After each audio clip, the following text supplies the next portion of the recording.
Les gestes sont ancestraux.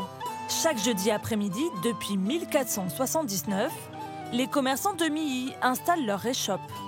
Au-dessus d'eux, un toit composé de 90 000 tuiles, 48 piliers de chêne, comme le veut la tradition médiévale de la région. C'est idéal parce qu'on n'a pas du tout de soleil. Donc on garde nos légumes impeccables jusqu'à la fin du marché. Donc c'est un vrai plus. Et puis même pour les conditions de travail, aujourd'hui il va faire chaud, je sais qu'on sera bien. Authentique, cette halle a pu le rester grâce à de nombreuses restaurations.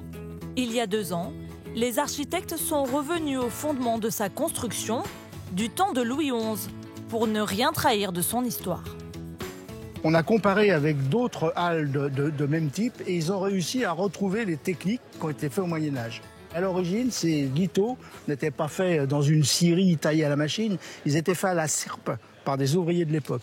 Il n'y a plus qu'un ouvrier en France qui est capable de faire ça. On l'a retrouvé et naturellement, ça a augmenté considérablement le coût.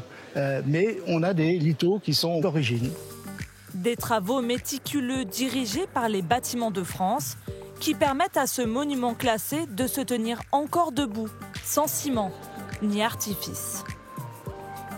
Cette charpente repose vraiment sur ses piliers.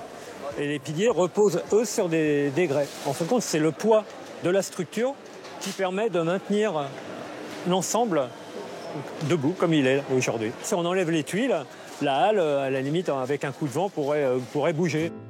Construite pour relancer l'économie de Milly après les destructions de la guerre de 100 ans, la halle continue d'accueillir des producteurs, acheteurs et amateurs de vieilles pierres.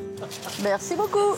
Bonne journée, messieurs, dames. C'est vraiment un joli lieu qui raccroche en fait le passé et l'avenir. La halle, c'est l'une des plus belles halles du coin. Ça nous abrite tout au long de l'année. Là, en été, on est à l'ombre. En hiver, on est couvert de la pluie, donc on est bien.